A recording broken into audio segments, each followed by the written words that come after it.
The meeting was necessitated by opposition raised by various groups of individual bondholders demanding their exclusion from the domestic debt exchange program. The groups, who claim to be about 1.3 million in number, have threatened to sue the government if they are not excluded, as the program will have an impact on their livelihood. The meeting, according to Citi news sources, was at the behest of the Ministry of Finance. The meeting began with the Finance Minister expressing commitment in seeking the welfare of all Ghanaians, including the domestic bondholders. The question really becomes that given the state that we are in with the economic crisis, as Prof. prayed us in, what is it that we all can do to make sure that this happens? And what is it that we do to make sure that we are alive after it has happened? And so, therefore, we have proposed a program in which there's been a lot of pushback and very high decibel level on some issues. The minister indicated that it is the aim of the government to get 80% participation for the domestic debt exchange. The exchange program, I think we are targeted something like 80% participation as a way to get enough to ensure that we are within the perimeter. But as long as we are able to be in the perimeter of 55% our debt to GDP, we should be able to go forward with it.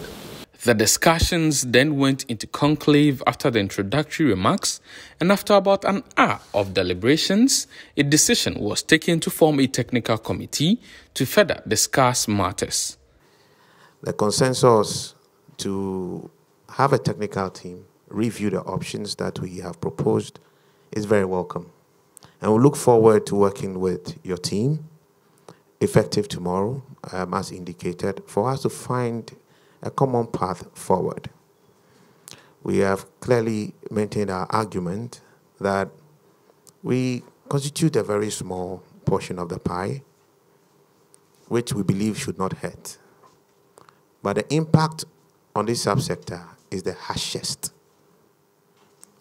We commit to working with you on your plans to improve your revenue generation, to working with you on the ways to rationalize the expenditure sustainably and also manage the general Ghanaian expectation.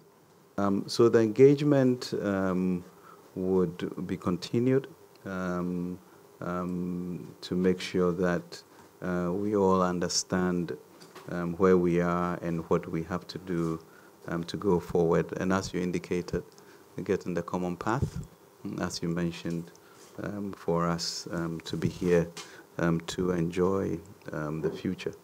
You indicated that I asked for the technical committee to be set up, and we do await your two members that you sent to us, and we should have the first meeting tomorrow.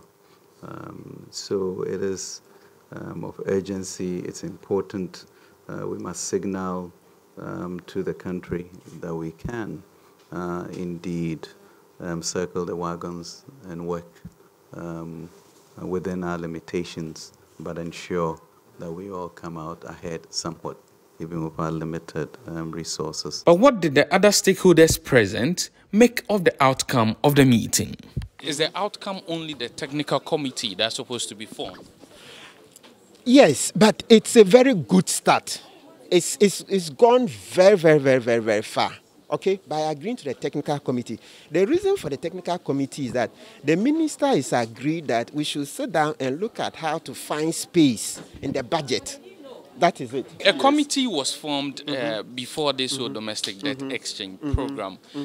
If that committee couldn't get enough consensus for this to be agreed upon after its announcement, why do you think a technical committee again? Because this 5-member committee that was formed earlier had some persons who had knowledge within the field. No, Mr. Ajiman, it's okay. For me, I'm always that.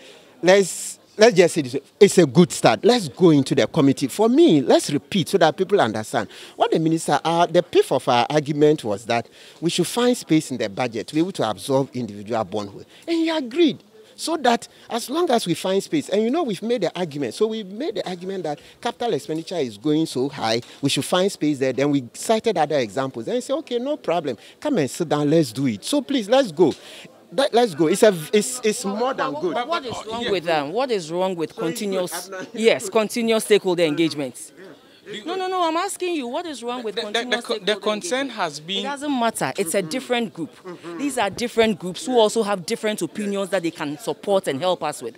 So there's nothing wrong with inviting other different opinions, because it is together that we can find, a common point where everybody benefits at the end of the day. My policy positions are always thought through on a balanced scale. You always have to think about other people and look at what's functional. Like I told the minister, I own businesses that are negatively affected by it. I am an unemployed graduate. And as an unemployed graduate, if my businesses are negatively affected by it, it is a big deal. But considering the challenges he has at hand, I've accepted and authorized my businesses to subject themselves to this DDE. My problem is that you can't extend that to individuals because the implications are catastrophic. What do you make of the posture of the individual bondholders at the meeting, at this particular meeting today? I think it's fair. They came with their petition or their request, and that request was listened to very carefully. And the resolution here to explore the issues further, I think, is a good way forward. From what we've gotten from the meeting today, a technical committee is expected to be formed between the Ministry of Finance and also members of these individual bond holders. And the next conversation, hopefully, as we will bring it to you here on Citi TV and Citi FM, will be the membership of this technical committee and how this committee will be proceeding with its work. My name is Hansen Ajman.